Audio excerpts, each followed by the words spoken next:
শিক্ষা জীবনের এক বাঁকে যশোরের প্রাচীন জনপদে আমার প্রথম পদার্পণ।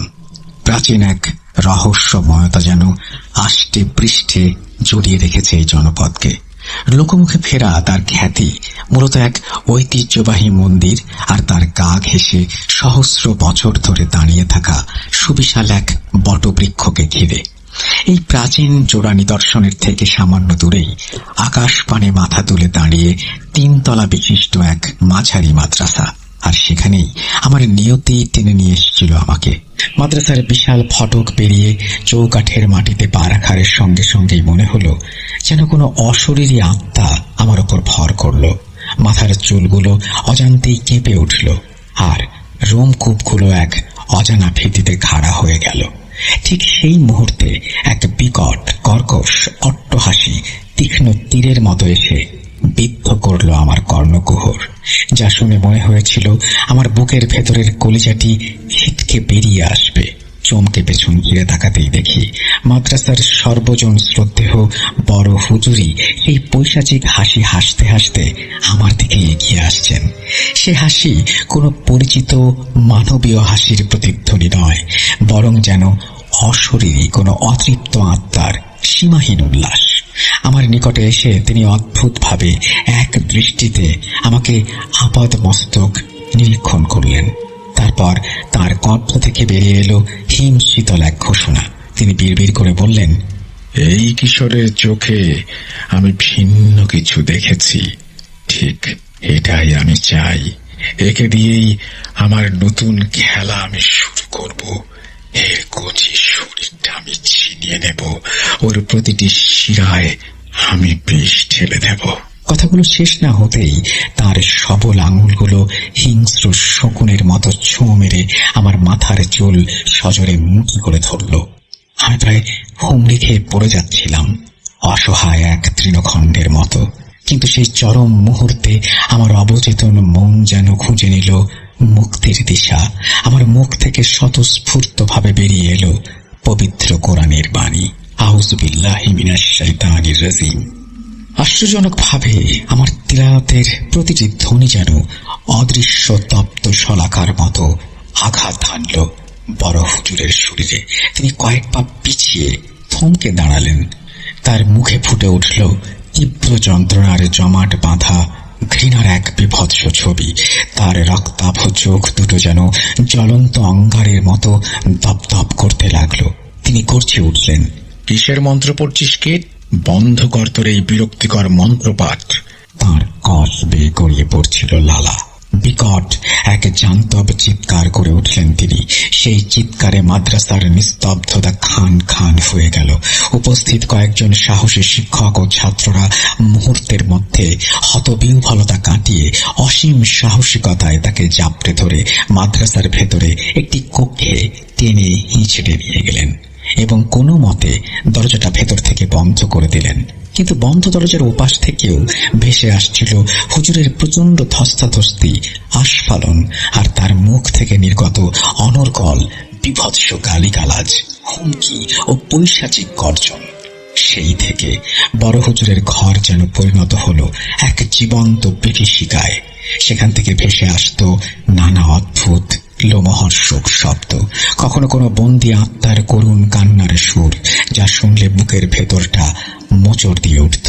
মনে হতো কেউ বুঝি মুক্তির জন্য আকুল হয়ে ছটফট করছে।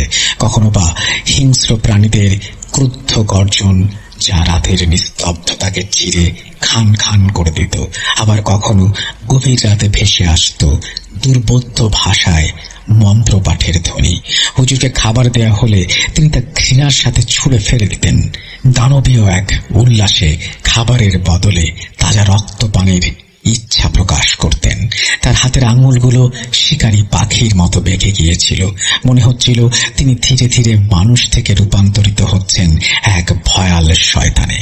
মাদ্রাসার বিজ্ঞ শিক্ষকেরা সকলেই দিশেহারা, কিংকর্তব্য বিমূঢ় হয়ে পড়লেন। অবশেষে এই নারকীয় পরিস্থিতি থেকে পরিত্রাণের আশায় সুদূর লালমনিরহাট থেকে প্যারানরমাল বিষয়ে অত্যন্ত অভিজ্ঞ এবং আধ্যাত্মিকভাবে শক্তিশালী একজন প্রাজ্ঞ আলেম শায়েখ জাকারিয়া সাহেবকে আমন্ত্রণ জানানো হলো। শাইখ জাকারিয়া সাহেব তার সমস্ত আধ্যাত্মিক প্রস্তুতি নিয়ে বড় হুজুরের কক্ষে প্রবেশ করতেই বড় হুজুরের দেহে আসর করা সত্তাটি কঠিন কর্কশ সুরে বলে উঠল, তুই এসেছিস জাকারিয়া, এবারে তোর মতো অবাধ্যটাকেও আমি ক্ষমা করে দিলাম। এখন যা, মনে রাখিস পরের বার যদি এদিকে পা বাড়াস তোর প্রতিটি অঙ্গ আমি ছিন্ন ভিন্ন করে তোর আত্মাকে নরকের আগুনে নিক্ষেপ করব। এই ভয়ঙ্কর হুমকির প্রত্যুত্তরে শাইখ জাকারিয়া সাহেব বিসমিল্লাহ বলে সজোরে এক চড় বসিয়ে দিলেন বড় হুজুরের গালে। চুপ, একদম চুপ। অতঃপর তিনি অতি সত্বর পকেট থেকে পান্নার মতো সবুজ বর্ণের এক অদ্ভুত সাপাকৃতির তসবিহ বের করে বজ্র কণ্ঠে কুরআনের আয়াত পড়তে পড়তে সেটি বড় হুজুরের কপালে চেপে ধরলেন। সঙ্গে সঙ্গে আক্রান্ত হুজুর যেন শত বৃশ্চিকের দংশনে জ্বলে উঠলেন। ক্ষিপ্ত বাঘের মতো ঝাঁপিয়ে পড়লেন জাকারিয়া হুজুরের ওপরে, তার কানের লতি কামড়ে ছিঁড়ে ফেললেন। রক্তের ধারা গড়িয়ে পড়ল শায়েকের কাঁধ বেয়ে। উপায়ন্তর না দেখে যন্ত্রণায় কাতর আহত জাকারিয়া সাহেব ভগ্ন মনোরথে সেখান থেকে প্রস্থান করতে বাধ্য হলেন। কয়েকদিন পর পিতার অসমাপ্ত কাজ সম্পূর্ণ করতে এলেন শায়েখ জাকারিয়ার সুযোগ্য পুত্র ইউসুফ। বড় হুজুরের অবস্থা পর্যবেক্ষণ করে তিনি দৃঢ় প্রত্যয়ের সঙ্গে বললেন, এর চিকিৎসা আমার কাছে আছে। ভেতর থেকে বড় হুজুরের অট্টহাসি শোনা গেল, পশুর মতো হিংস্র সেই হাসি। তুই নিজেকে আমার সমতুল্য মনে করেছিস? হায় হায় হায় হায়, আমায় স্বীকার কর। এই কথা বলেই সেই অশরীরী আত্মাকে প্রভাবিত করে হুজুর এক প্রচন্ড ধাক্কা ইউসুফকে ঘরের শক্ত মেঝেতে আছড়ে ফেললেন। ইউসুফের মাথাটা ফেটে রক্তে ভেসে গেল চারপাশ। লুটিয়ে পড়া ইউসুফকে দুহাত দিয়ে ধরে প্রচন্ড চাপে তার পাঁজরের হাড় ভেঙে গুঁড়িয়ে দিল। ইউসুফের শরীরটা তখন ধরফর করছিল, কিন্তু মুহূর্তেই সব নিস্তেজ হয়ে গেল। তার তরুণ প্রাণটি চোখের পলকে নিভে গেল।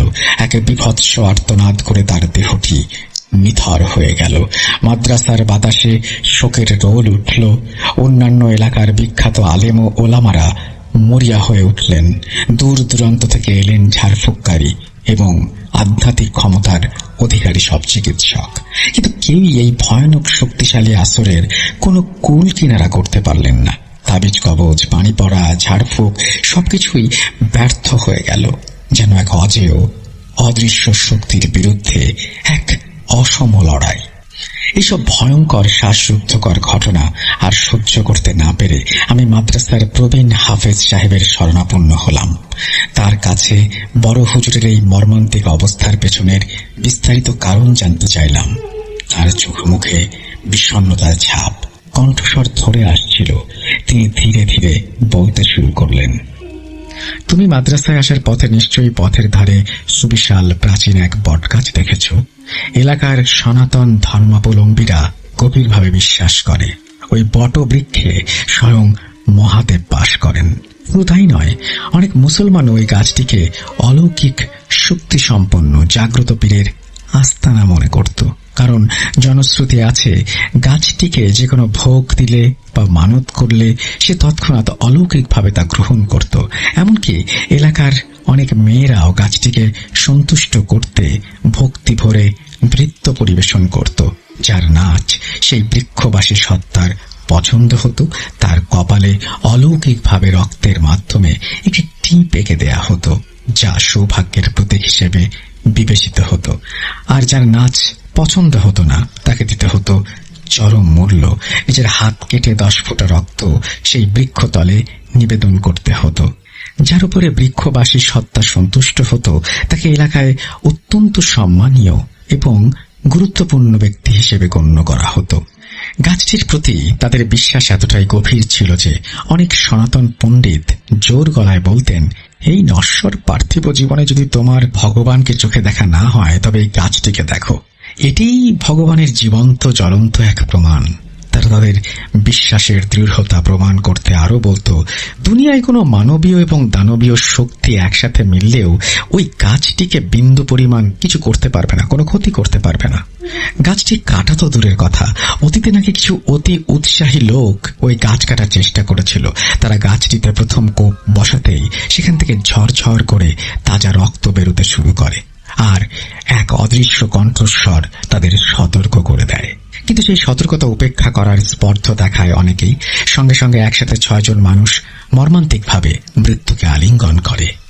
এই ঘটনায় মুসলমানরা খুবই বিভ্রান্ত ও শঙ্কিত হয়। তারা এটিকে সাধারণ জিনভূতের উপদ্রব বলে মানতে পারছিল না, কারণ দিনের আলোতেও গাছটির প্রভাব এত প্রবল ছিল। কিভাবে এই সত্তা মানুষের সঙ্গে স্পষ্ট ভাষায় কথা বলে এবং অন্যান্য অলৌকিক কর্মকাণ্ড প্রদর্শন করে। আমাদের বড় হুজুর মুফতি হাবিবুল্লাহ সাহেব, হাফেজ সাহেব বলতে লাগলেন, তার কণ্ঠে শ্রদ্ধা ও বিষাদের মিশ্রণ। একজন অত্যন্ত শ্রদ্ধেয়, প্রজ্ঞাবান এবং প্রবীণ আলেম। তিনি এই মাদ্রাসার শুধু প্রধানই নন, তার ধর্মচিন্তা, আধ্যাত্মিক জ্ঞান এবং প্যারানর্মাল শক্তির জন্য তিনি গোটা অঞ্চলে সুপরিচিত।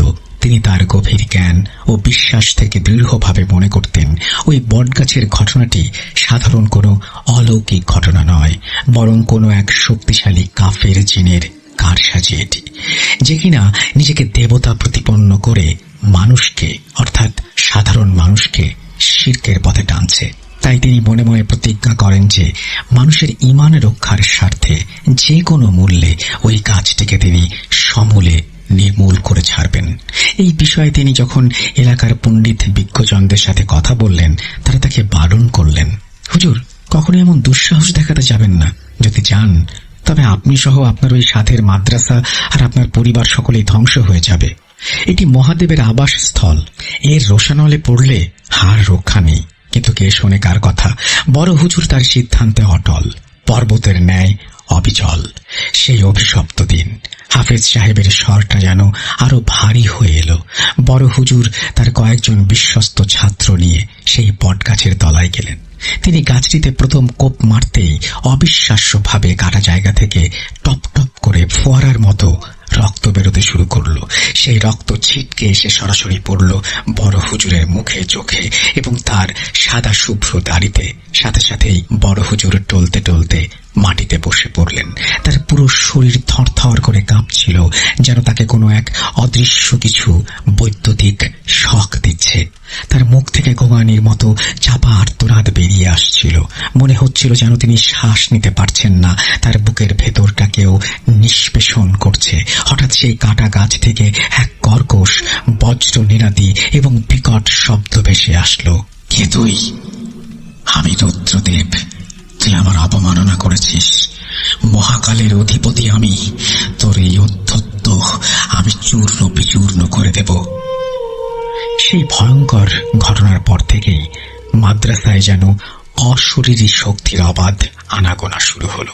একের পর এক বিপজ্জনক রক্ত হিম করা ঘটনা ঘটতে লাগলো, যা মাদ্রাসার শান্ত পরিবেশকে নরকে পরিণত করলো।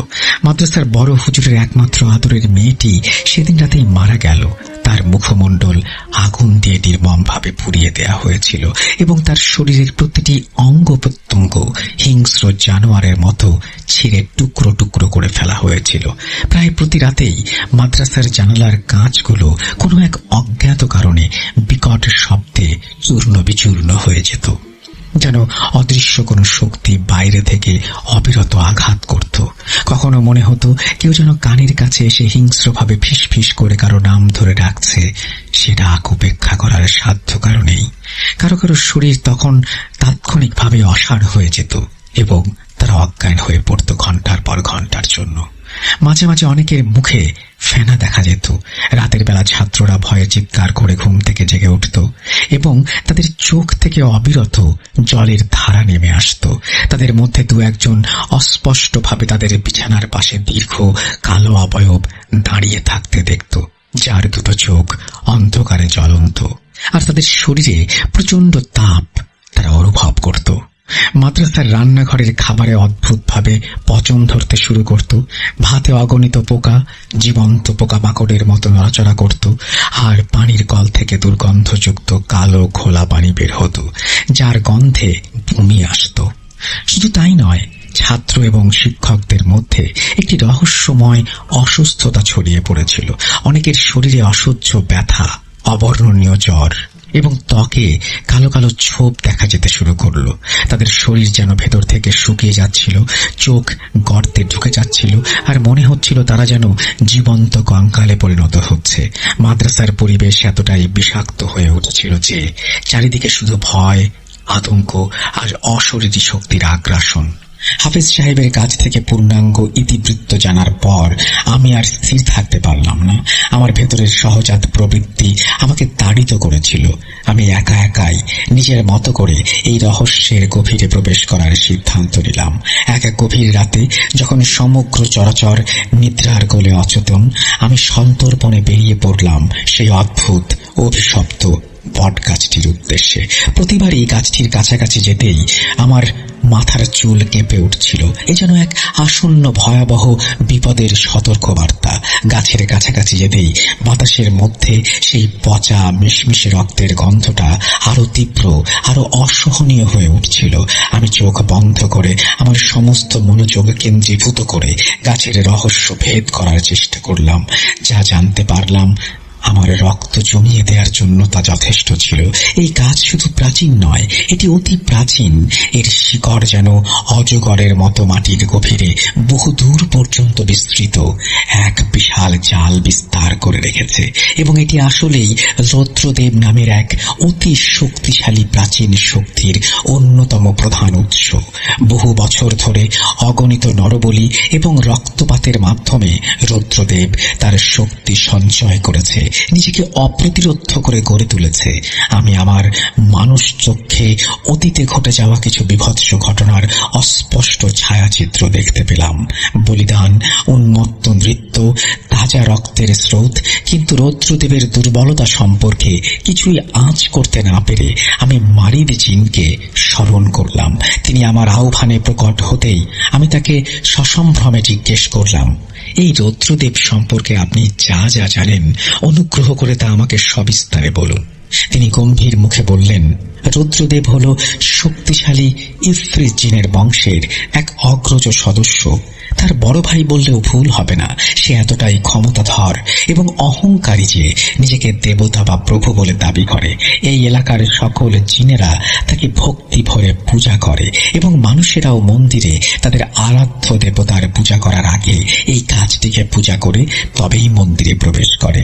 দুঃখের বিষয়, আমার সুবিশাল গ্রন্থাগারেও এমন কোনো গ্রন্থ নেই যেখানে তার দুর্বলতা সম্পর্কে কোনো সুস্পষ্ট তথ্য পাওয়া যেতে পারে। মারিদ জিন বিদায় নিতেই আমার সমগ্র শরীর এক অজানা আতঙ্কে কেঁপে উঠল। তাকিয়ে দেখি বটগাছটির প্রতিটি ডালপালা থেকে যেন শত শত অগ্নিদগ্ধ রক্ত লাল চোখ ভয়ঙ্কর প্রতিহিংসা পরায়ণ দৃষ্টিতে আমার দিকে তাকিয়ে আছে। আমি দ্রুত চোখ বন্ধ করে আমার পরম প্রিয় আত্মরক্ষার অব্যর্থ কবচ সূরা ইখলাস পড়তে শুরু করলাম। তখন সেই অসংখ্য অগ্নিদগ্ধ চোখগুলো সম্মিলিতভাবে কর্কশ স্বরে একসাথে আমাকে তিরস্কার করে উঠল। রৌদ্রদেব সহ তার সমস্ত দলবল আসলে এই সূরাটিকে ভয় পায়। এটি শুধু তিলাওয়াতের জন্য একটি সাধারণ সূরা নয়, এর পেছনে যে অসীম আধ্যাত্মিক শক্তি নিহিত আছে তা এই সকল অপশক্তির জন্য অত্যন্ত ভীতিকর এবং ধ্বংসাত্মক। এই মূল্যবান তথ্যটা জানার সঙ্গে সঙ্গেই আমার মনের গভীরে আশার এক ক্ষীণ আলো জ্বলে উঠল। কিন্তু কিভাবে এই জ্ঞান আমি বাস্তবে কাজে লাগাবো? সূরা ইখলাসের মুয়াক্কিলের সাহায্য পাওয়া তো মুখের কথা নয়। মুয়াক্কিল হলেন সেই ফেরেশতা যিনি মহান আল্লাহর আদেশে এই বিশেষ সূরার রক্ষণাবেক্ষণ ও কার্যকারিতার দায়িত্বে নিয়োজিত। তাকে আহ্বান করা কি আমার মতো কিশোরের পক্ষে সম্ভব? এই প্রশ্ন আমাকে আরো বেশি চিন্তিত করে তুলেছিল। একদিন গভীর রাতে আমি যখন ঘরে অত্যন্ত মনোযোগের সাথে বসে সূরা ইখলাস তেলাওয়াত করছিলাম, হঠাৎ আমার ঘরের জানালাটা বাইরের কোনো অদৃশ্য শক্তির প্রচন্ড ধাক্কায় সজোরে খুলে গেল। এক মৃত্যু শীতল বাতাস আমার শরীরে কাঁপুনি ধরিয়ে দিল। আমি চমকে চোখ তুলে তাকালাম। জানালার বাইরে নিকষ কালো অন্ধকারের মাঝে দুটো টকটকে চোখ জলজল করছে। রুদ্রদেব স্বয়ং আমাকে দেখছে। আমি সেই পরিচিত পৈশাচিক বিদ্রুপ মেশানো হাসিটা জমাট বাঁধা অন্ধকারেও যেন স্পষ্ট দেখতে পেলাম।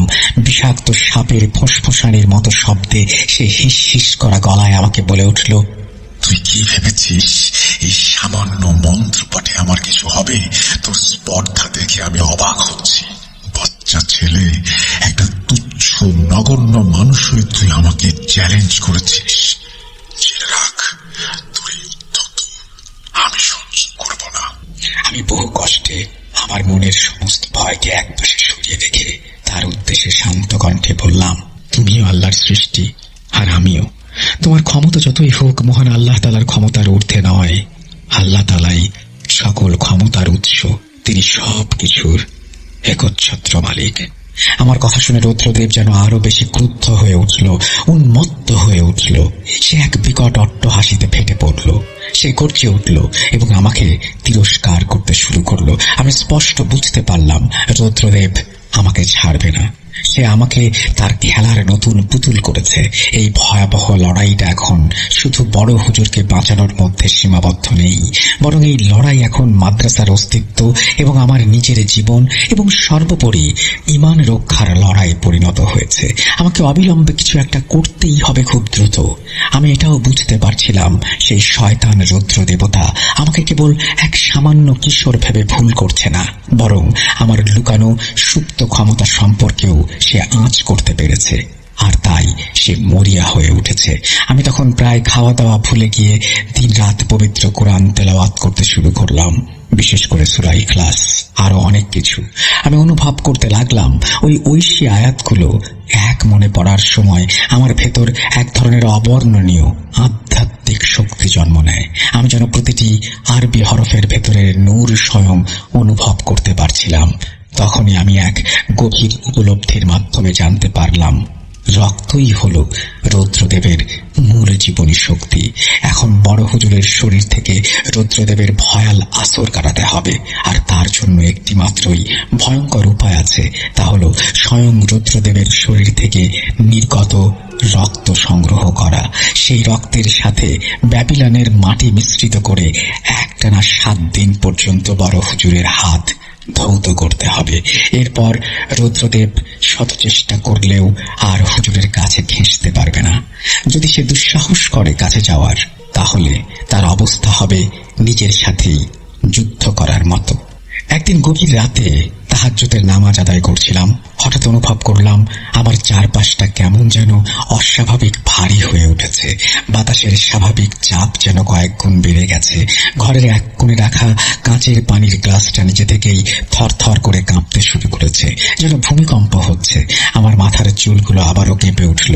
বিপদ অতি সন্নিকটে। আমি নামাজ শেষ করে সালাম ফিরিয়ে চোখ বন্ধ করলাম। সঙ্গে সঙ্গেই আমি আমার মানুষ চোখে দেখতে পেলাম আমার ঘরের বন্ধ দরজায় ঠিক বাইরে একটা দীর্ঘ শীর্ণকায় ছায়ামূর্তি স্থিরভাবে দাঁড়িয়ে আছে। তার লম্বা কালো অবয়ব থেকে যেন ঘন ঘন অন্ধকার চুইয়ে চুইয়ে পড়ছে। তার চোখ দুটো যেন লাল অঙ্গারের মতো। আমি বিচলিত না হয়ে স্থিরভাবে জায়নামাজে বসে রইলাম। মনে মনে আমি তখন পবিত্র সূরা ইয়াসিন পাঠ করতে শুরু করেছি, কারণ এই সূরা অশরীরী শক্তির বিনাশকারী হিসেবে পরিচিত। একই সাথে আমি আয়াতুল কুরসি পাঠ করছি। সেই কালো অবয়বটি ধীরে ধীরে নিঃশব্দে আমার দিকে এগিয়ে আসলো। দরজার কপাট হঠাৎ খুলে গেল। একটা উত্তপ্ত গরম বাতাস ঘরের ভেতরে প্রবেশ করলো। আমার শরীরের চামড়া যেন পুড়ে যাচ্ছিল। আমি চোখ খুললাম না। আমি আমার সম্পূর্ণ মনোযোগ কেন্দ্রীভূত করলাম পবিত্র কোরআন তেলাওয়াতে। হঠাৎ সেই কুৎসিত অবয়বটি তার লম্বা হাত বাড়িয়ে আমার মাথার চুল প্রচন্ড জোরে চেপে ধরল। আমি প্রচন্ড যন্ত্রণায় চিৎকার করে উঠি। পকেট থেকে নীলচে কালো চুলে লুকাইয়া পড়া সবুজ তসবিহ বের করে সর্বোচ্চ গতিতে তার দিকে ছুঁড়ে মারি। সে যন্ত্রণায় পিছিয়ে অদৃশ্য হয়ে যায়, যেন একটুর জন্য তার হাতের শিকার ফসকে গেল। কিছুক্ষণ পর সব আবার আগের মতো শান্ত হয়ে যায়। আমি বিভিন্ন বিষয়ের ইসলামিক গ্রন্থ, বিশেষ করে জিন, রুহানিয়াত এবং আধ্যাত্মিক চিকিৎসা সম্পর্কিত প্রাচীন কিতাবগুলো গভীর মনোযোগ দিয়ে পড়া শুরু করলাম। লাইব্রেরির ধুলো মাখা তাক থেকেও নামিয়ে আনলাম বহু পুরনো জীর্ণ পুঁথিসমূহ এবং সেগুলোও পড়লাম।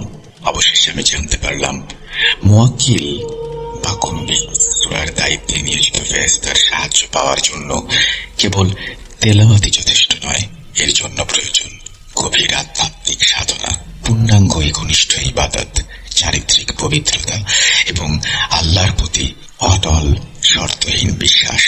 এদিকে বড় হুজুরের শারীরিক ও মানসিক অবস্থা দিনের পর দিন আরো খারাপের দিকে যাচ্ছিল। তার শরীর শুকিয়ে শীর্ণকায় জীর্ণ শীর্ণ হয়ে যাচ্ছিলেন তিনি, যেন তার ভেতরের সমস্ত জীবনী শক্তিকেও শুষে নিচ্ছে। মাঝে মাঝে তিনি ক্ষণিকের জন্য জ্ঞান ফিরে পেতেন, তখন ছোট শিশুর মতো হাওমাও করে কাঁদতেন। নিজের এই অসহায় অবস্থার জন্য আফসোস করতেন, এই বন্দি দশা থেকে মুক্তির জন্য আকুলভাবে আকুতি জানাতেন। কিন্তু পরক্ষণেই রুদ্রদেব আবার তার উপর পুরোপুরি নিয়ন্ত্রণ কায়েম করে নিত। তার চোখ আবার সেই পরিচিত রক্ত লাল বর্ণ ধারণ করত, তার শরীরে কুঁকড়ে ধনুকের মতো ভেঙে যেত, আর মুখ দিয়ে ক্রমাগত গোঙানির মতো এক বিকট শব্দ বের হতো। মাদ্রাসার শিক্ষকেরা প্রায় হাল ছেড়ে দিয়েছিলেন।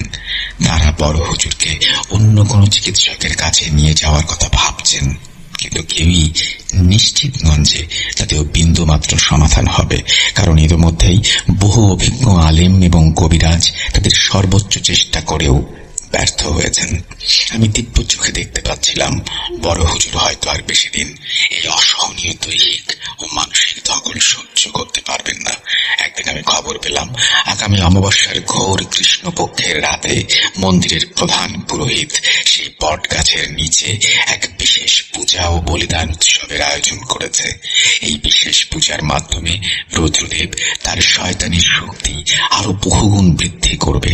আমার ষষ্ঠ ইন্দ্রিয় সজাগ হয়ে উঠল। আমার মনে হলো এটাই আমার জন্য এক সুবর্ণ সুযোগ। এই অমাবস্যার রাতেই আমাকে আমার চূড়ান্ত চাল চালতে হবে। পুরোহিত যখন রুদ্রদেবের তুষ্টির জন্য পূজা ও আহুতিতে মগ্ন থাকবে, তখন হয়তো তার মূল শক্তি অন্যদিকে প্রবাহিত হবে, যা আমার জন্য বটগাছের গভীরে প্রবেশ করার এবং রুদ্রদেবকে দুর্বল করার এক অভাবনীয় সুযোগ। আমি সন্তর্পণে আমার পরিকল্পনা সাজাতে লাগলাম। আমার এই অভিযানে সফল হওয়ার জন্য প্রয়োজন হবে পূর্ণাঙ্গ মনোযোগ, অসীম সাহস, ঠান্ডা মাথা আর আমার সমস্ত বিশেষ ক্ষমতা এবং আধ্যাত্মিক জ্ঞানের সঠিক ও সময় উপযোগী প্রয়োগ। আমি খুব ভালো করে জানতাম এটা এক ভয়ঙ্কর জীবন মরণ ঝুঁকি। আমার পরিকল্পনায় সামান্যতম ভুল হলেও আমার নিজের জীবন বিপন্ন হতে পারে। রুদ্রদেব আমাকে হয়তো হত্যা করে ফেলবে, অথবা তার চেয়েও ভয়াবহ আমার উপর ভর করবে, যেমনটা সে চেয়েছিল। কিন্তু আমার ভেতর থেকে এক অচেনা দৃঢ় কণ্ঠস্বর আমাকে বারবার বলছিল, ভয় পেও না আয়মান, তুমি একা নও, মহান আল্লাহ তোমার সঙ্গে আছেন। অবসর আগের দিন আমি সারাদিন রোজা রাখলাম। ইফতারের পর আমি দীর্ঘক্ষণ ধরে নফল নামাজ আদায় করলাম। দুই চোখে অশ্রু নিয়ে মহান আল্লাহর দরবারে কায় মনোভাবকে সাহায্য প্রার্থনা করলাম। তারপর আমি আমার নিজের ঘরে বসে গভীর ধ্যানে মগ্ন হলাম। আমি আমার চোখের বিশেষ ক্ষমতা ব্যবহার করে সেই অভিশপ্ত বটগাছের চারপাশে অদৃশ্য প্রতিরক্ষা ব্যবস্থা পুঙ্খানুপুঙ্খভাবে পর্যবেক্ষণ করতে লাগলাম। আমি আমার মনশ্চক্ষে স্পষ্ট দেখতে পেলাম গাছটিকে দুর্ভেদ্য প্রাচীরের মতো ঘিরে রেখেছে অসংখ্য বিবস্ত্র কুৎসিত বিভৎস দর্শন জিন। তারা যেন অতন্দ্র প্রহরীর মতো অতন্দ্র পাহারায় রত। তারা সংখ্যায় এত বেশি যে তাদের ভেদ করে গাছের কাছে পৌঁছানোই প্রায় অসম্ভব। এক কঠিন কাজে গাছের ওপরের দিকে মোটা মোটা ডালপালাগুলোতে আমি আরো কিছু শক্তিশালী ভয়ঙ্কর সত্তার গাঢ় উপস্থিতি অনুভব করলাম, যাদের শক্তি আমার চেয়ে বহুগুণ বেশি। সেই রাতে আমি এক অদ্ভুত প্রশান্তিদায়ক স্বপ্ন দেখলাম। স্বপ্নে যেন পা রাখলাম নূরের ভুবনে, যেখানে অপার্থিব আলো আর স্বর্গীয় সুবাস মনকে আবিষ্ট করলো। ভয় আর উদ্বেগের ঘন ঘটা মুহূর্তে মিলিয়ে গেল এক জ্যোতির্ময় সত্তার স্পর্শে। সেই নূরের জ্যোতিতে আমার চোখ ধাঁধিয়ে গেল। তার স্নেহমাখা কণ্ঠ যেন অমৃত বর্ষণ করলো। ভয় পেও না বৎস, সত্যের পথে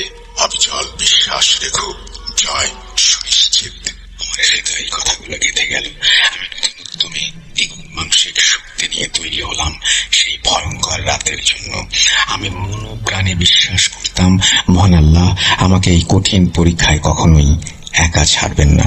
অবশেষে এলো সেই বহু প্রতীক্ষিত অমাবস্যার রাত। নিকষ কালো আঁধারে চারিদিক স্তব্ধ, প্রকৃতি গভীর ঘুমে মগ্ন, আকাশে তারার ক্ষীণতম আলো অনুপস্থিত, ঘোর অন্ধকার। অশরীরী আত্মা যেন চারিদিকে অবাধে চলাফেরা করছে। মাদ্রাসার সকলেই যখন রাতের আহার শেষে গভীর ঘুমে আচ্ছন্ন, আমি তখন নিঃশব্দে আমার ঘর থেকে বের হলাম। আমার পরনে ছিল মাদ্রাসার ছাত্রদের জন্য নির্ধারিত সাধারণ পায়জামা পাঞ্জাবি। আমি ধীর পায়ে এগিয়ে চললাম সেই অভিশপ্ত ছায়াময় বটগাছটির দিকে।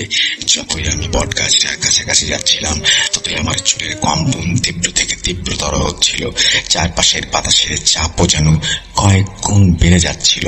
আমার শ্বাস নিতে রীতিমতো কষ্ট হচ্ছিল। সেই পরিচিত পচা রক্তের গন্ধটা এখন আরো তীব্রতর, যা নাকে লাগতেই বমি আসছিল। আমার ষষ্ঠ ইন্দ্রিয় দিয়ে স্পষ্ট অনুভব করতে পারছিলাম আমার চারপাশে অসংখ্য অশরীরী হিংস্র সত্তার উপস্থিতি। তারা যেন কানের কাছে এসে অশুভ মন্ত্রে ফিসফিস করে কথা বলছে, আমাকে ভয় দেখানোর নানান কৌশল করছে। আমার কানে বাঁধছে বিভৎস সব অশরীরী শব্দ, যা কোনো মানুষের পক্ষে সহ্য করা কঠিন। গাছটার কাছাকাছি পৌঁছাতেই অতর্কিতে আমার পথ আটকে দাঁড়ালো কয়েকজন প্রহরী জিন। তারা দেখতে অত্যন্ত কুৎসিত, বামন আকৃতির। তাদের চোখগুলো বেড়ালের চোখের মতো সবুজ আর দাঁতগুলো ধারালো। তারা হিংস্রভাবে হিস করতে লাগলো। তাদের শরীর থেকে বিষাক্ত পচা ডিমের মতো গন্ধ বের হচ্ছিল। বড় বড় চোখ করে তারা একযোগে লৌহ মুষ্টির মতো প্রচন্ড শক্ত হাত দিয়ে আমার গলা চেপে ধরে। বুক ভরে একটা গভীর শ্বাস নিয়ে মনে মনে আয়াতুল কুরসি পাঠ করতে শুরু করলাম। কিন্তু যখনই তেলাওয়াত করছিলাম, তখনই যেন হাতের চাপ বাড়তে শুরু করলো। উপায়ান্তর না দেখে পকেট থেকে আবার সবুজ তসবিহ বের করে সজোরে তাদের মুখে আঘাত করি। দুটি অশরীরী ছাড়া সবাই দূরে ছিটকে পড়ে। ওই দুটি অশরীরীর হাত কিছুতেই গলা থেকে ছাড়াতে পারছিলাম না। মাথা প্রচন্ড গরম হয়ে গেল। আমি দাঁত দিয়ে ওই অশরীরীর হাত ছিঁড়ে ফেলার চেষ্টা করি। প্রচন্ড রাগ থাকা সত্ত্বেও কেন যেন নিজেকে হিংস্র মনে হচ্ছিল। এখন পথ পুরো ফাঁকা। এই অভাবনীয় সুযোগের সদ্ব্যবহার করে এক মুহূর্ত দেরি না করে দ্রুত পায়ে আমি এগিয়ে চললাম বটগাছটার গুড়িটার দিকে। বিশাল বটগাছটার নিচে তখন পুরোদমে চলছিল সে আদিম কুসংস্কারাচ্ছন্ন ভয়ঙ্কর উৎসব। মন্দিরের প্রধান পুরোহিত, যার পরনে ছিল রক্ত লাল রঙের রেশমি কাপড়, সে একটা বিশাল আগুনের কুণ্ডলীর সামনে চোখ বন্ধ করে বসে দুর্বোধ্য ভাষায় মন্ত্র পাঠ করছিল। তার চারপাশে ঘিরে বসেছিল আরো কয়েকজন সহযোগী। তাদের সবারই চোখ মুখে ভয়ের সাথে মিশে আছে এক ধরনের উন্মত্ততা। এক কালো ছাগলকে রৌদ্রদেবের উদ্দেশ্যে বলিদানের জন্য প্রস্তুত করে রাখা হয়েছিল, আর তাদের সকলের অলক্ষ্যে সেই বটগাছের সবচেয়ে মোটা শক্তিশালী ডালটায় বসেছিল রৌদ্রদেবের এক ভয়ঙ্কর ধোয়াটে অস্পষ্ট প্রতিচ্ছবি। তার আকার স্থির ছিল না, ধোয়ার কুণ্ডলীর মতো বারবার পরিবর্তিত হচ্ছিল। কিন্তু তার চোখ দুটো জ্বলছিল গগনের আগুনের গোলার মতো। তার কপালের দুপাশে দুটো বিশাল ভয়ঙ্কর শিং অন্ধকারেও দেখা যাচ্ছিল। আমি জানি রৌদ্রদেবের প্রধান দুর্বলতা হলো সূরা ইখলাসের মুয়াক্কিলের ঐশী জ্যোতি। আমি হয়তো সেই মুয়াক্কিলকে সরাসরি আহ্বান করব। আমি যদি পূর্ণ বিশ্বাস, গভীর একাগ্রতা এবং পরিশুদ্ধ অন্তরের সাথে তা পাঠ করি, তাহলে কোনো একটা উপায় হবেই। আমি কম্পিত হাতে গাছের সেই শীতল অমসৃণ গুড়িটাতে আমার ডান হাত দিয়ে স্পর্শ করলাম। আমার সমস্ত শরীর ভয়ে উত্তেজনায় কেঁপে উঠল। গাছটা যেন একটা জীবন্ত বিশাল দেহী অজগরের সাপের মতো শিরশির করছে। তার শক্ত ঝালগুলো যেন জীবন্ত সাপের চামড়া, খোলস। আমি চোখ বন্ধ করে সূরা পড়তে শুরু করলাম। পবিত্র ইখলাসের প্রতিটি আয়াত উচ্চারণের সঙ্গে সঙ্গে আমি অনুভব করতে লাগলাম আমার ভেতর থেকে প্রচন্ড অবর্ণনীয় শক্তি সবাইকে বেরিয়ে আসছে। গাছটা থরথর করে কাঁপতে শুরু করলো। অন্তরত্ত্বা আমার ভয় শুকিয়ে যাচ্ছে। গাছের ডালপালা শুকনো পাতার টুপটাপ ঝরে পড়ছে। হঠাৎ গাছের ভেতর থেকে রৌদ্রদেবের হুঙ্কার ভেসে আসলো। এবার সে গাছের ডালে শান্তভাবে বসে রইল না। গাছের গুড়ি থেকে একটা বিশাল অশরীরী যেন অজগরের মতো বেরিয়ে এসে আমাকে ধরতে চাইল। আমি তৎক্ষণাৎ রুকাইয়া করা জমজমের পানি তার হাতে ছিটিয়ে দিতেই তার স্বর করুণ এবং দুর্বল হয়ে উঠল। আমি শান্ত কণ্ঠে বললাম, আমাদের শ্রদ্ধেয় বড় হুজুরকে সুস্থ করে তোলার জন্য আমার তোমার শরীরের রক্ত প্রয়োজন। আমার কথা শুনে রুদ্রদেব যেন আবার তার আগের রূপে ফিরে গেল। প্রয়োজনে আমি আমার এই আত্মা ত্যাগ করব, কিন্তু এক ফোঁটাও রক্ত তুই পাবি না। আমি প্রত্যুত্তরে বললাম, নিয়ম অনুযায়ী পরাজিত হলে তোমার রক্ত দেওয়ার কথা। কিছুক্ষণ চুপ থেকে হিস হিস গলায় সে বলল, তোর উদ্দেশ্য সফল হবে না। একসময় সে বলল, তোর চোখ ধোয়া পানি আর তোর মাথার একটা চুল আমাকে দে। আমি অবাক হয়ে জিজ্ঞেস করলাম, কেন? সে আমাকে বলল যে বিষাক্ত কীট আমার আসন্ন মৃত্যুর কারণ হয়েছে, তাকেও আমি বাঁচতে দেব না। আমি গভীর ভয়ঙ্কর দ্বিধায় পড়লাম। এদিকে ছিল এক প্রিয় মাদ্রাসার শিক্ষক, অন্যদিকে ছিল আমার নিজের জীবন, আমার পরিবারের সাথে নিরাপদে বেঁচে থাকার স্বাভাবিক ইচ্ছা। পরিস্থিতি এতটাই জটিল ছিল যে আমাকে মুহূর্তের মধ্যে একটি কঠিন সিদ্ধান্ত নিতে হলো। আমি আমার জীবনের ঝুঁকি থাকা সত্ত্বেও রাজি হলাম। আমি বড় হুজুরকে বাঁচাবো যে কোনো মূল্যে। এই ঘটনাটি 7 দিন পর হঠাৎ রাতে হাঁপাতে হাঁপাতে এবং অত্যন্ত চিন্তিত অবস্থায় আমার বন্ধু মারিদ জিন আমার কাছে এসে উপস্থিত হলো। তার চোখ মুখে ছিল চরম উদ্বেগ আর অসহায়ের ছাপ। সে প্রায় কাঁদতে কাঁদতে বলল, আইমান, সর্বনাশ হয়ে গেছে, সব শেষ। তুমি দ্রুত চলো আমার সাথে। আমার একমাত্র আদরের মেয়ে এক অজানা ভয়ঙ্কর রোগে আক্রান্ত হয়েছে, যে রোগ সম্পর্কে আমি একজন জিন হয়েও বিন্দু মাত্র অবগত নই।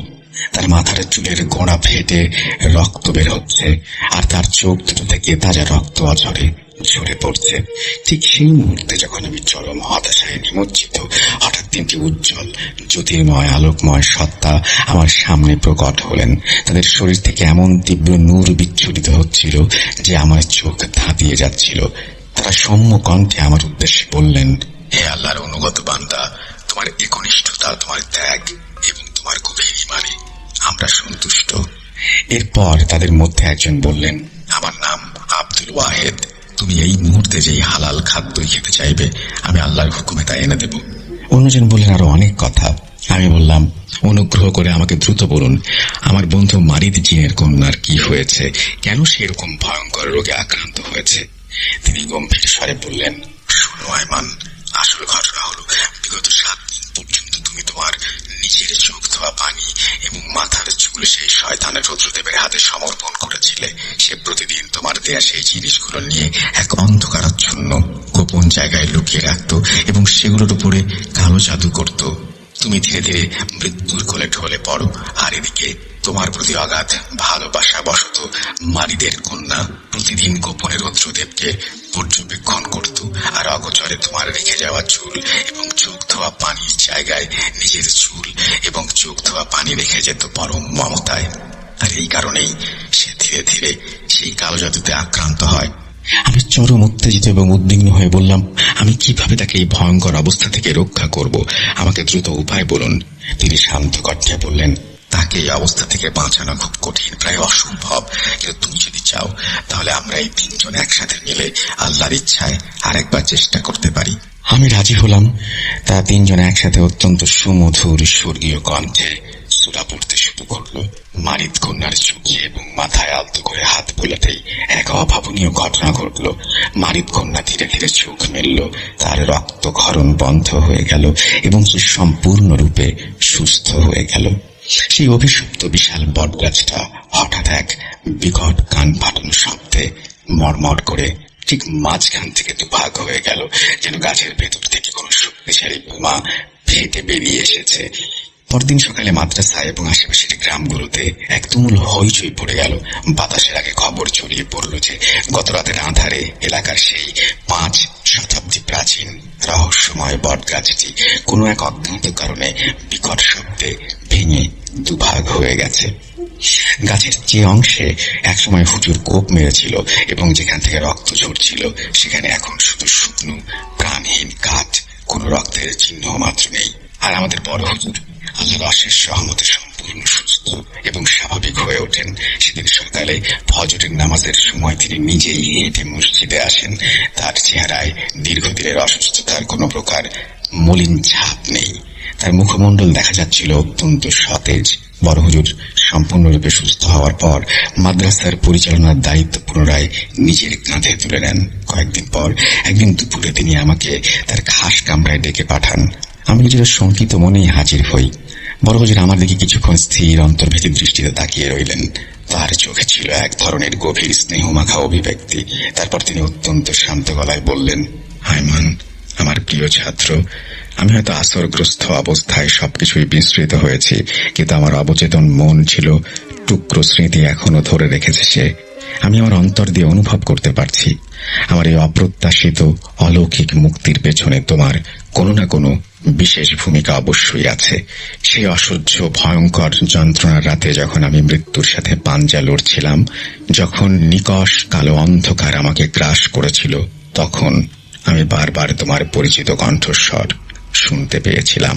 আমি নীরব রইলাম, কিছুই বললাম না। বড় হুজুর আমার নীরবতা দেখে হেসে বললেন, বাবা আয়মান, আল্লাহ রাব্বুল আলামিন তোমাকে বিশেষ কিছু ক্ষমতা দিয়েছেন, সাধারণ মানুষের চোখে যা কখনোই ধরা পড়বে না। তুমি তোমার ছোট্ট চোখ দিয়ে তাই দেখতে পাও যা অন্যরা অনুভব করতে পারে না। তুমি তোমার অন্তর দিয়ে অনুভব করতে পারো সব।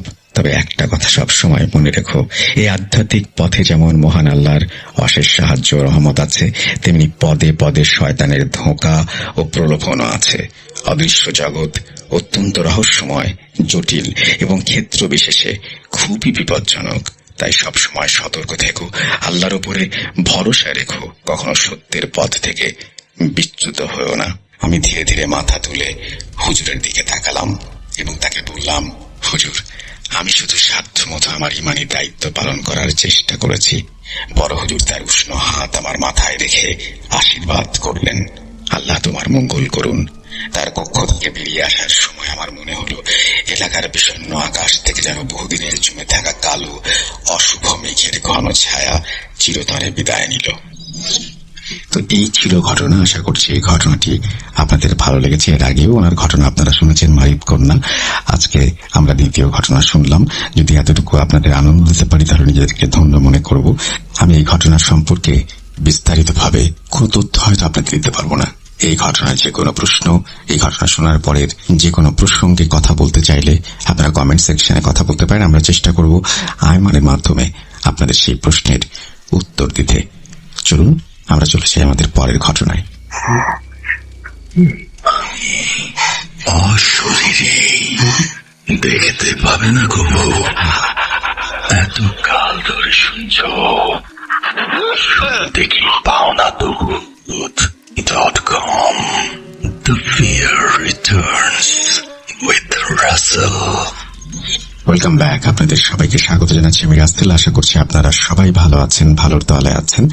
আমরা বেশি কথা না বলে সরাসরি চলে যাব আমাদের আজকের এপিসোডের প্রথম অডিও ক্লিপে। আশা করছি অডিও ক্লিপটি আপনাদের ভালো লাগবে। আপনারা জানেন যে আমরা চেষ্টা করছি এখন বেশ কিছু ভালো অডিও ক্লিপ আপনাদের সামনে উপস্থাপন করতে, যাতে আপনাদের কোনো সময়ই খারাপ না লাগে। তো চলুন কথা না বাড়িয়ে সরাসরি শুরু করি আমাদের প্রথম অডিও ক্লিপের ঘটনা।